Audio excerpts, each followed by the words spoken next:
सुनिएगा बड़ा गौर से। आज थिरक के डांस के साथ डांस स्टेप के साथ हमरो के लगा ही सुतालिए आमा,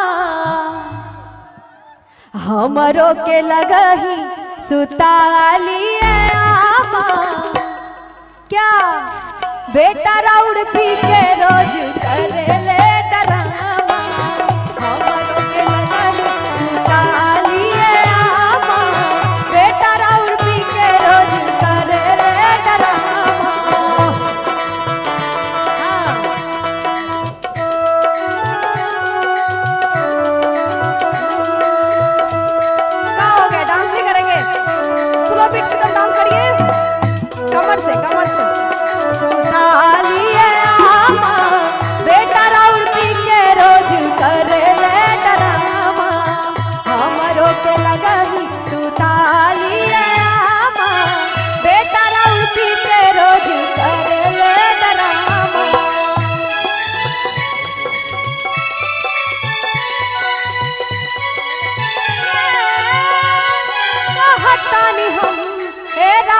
कहियो माहुर खा के मार जाई, पियल ना छोड़बा ता कुछ कर जाई।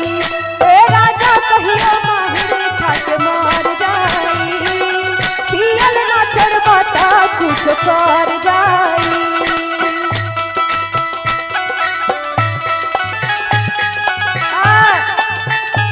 ए अम्मा जी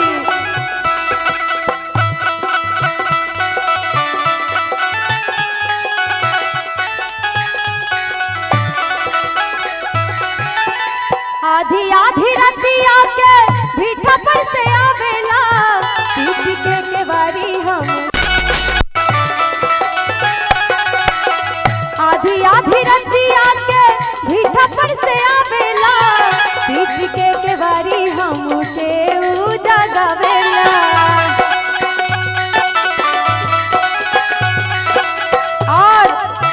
और का करता इतने ना करी ले, हाँ इतने ना करी ले अम्मा जी। हम रवा से कहा तानी राउर बेटा हमरा लायक नहीं थी।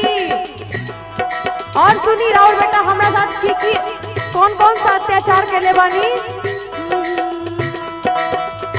मारे खातिर लेके दौड़े बसवा के खामा, मारे खातिर लेके दौड़े बसवा के खामा, बेटा राउर पी के रोज करे ले डरामा, हमरो के लगा ही सुतालिए आमा, बेटा राउर पी के रोज करे ले डरामा।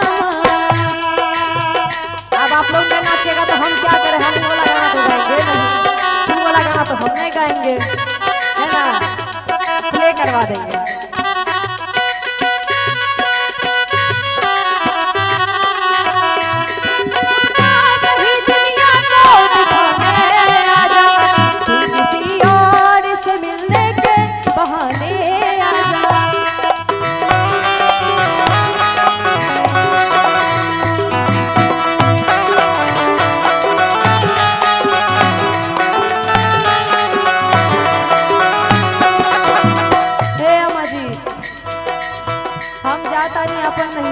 अच्छा कैसे राउर बेटा हमरा लायक नहीं थी। अच्छा जब वो पी लेनी तो केकरो इज्जत ना बुझाला उनका के, ना केकरो इज्जत करेली, ना केकरो से अच्छा से बात करेली, सिर्फ मारे पे तुलल रहनी, झगड़ा लड़ाई करत आनी। पिए लाता इज्जत नहीं करेले लुगाई के,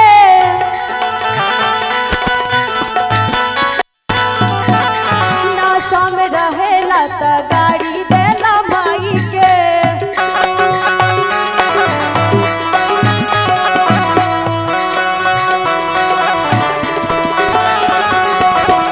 पिए लाता इज्जत नहीं करेले लुगाई के, नाशा में रहेला त गाड़ी देला माई के, नाशा में रहेला त गाड़ी देला माई के। और सुनी अम्मा जी और का कर रही राउर बेटा, पानी में बहवलस जावन बैंक में रहे जामा, पानी में बहवलस जावन बैंक में रहे जामा,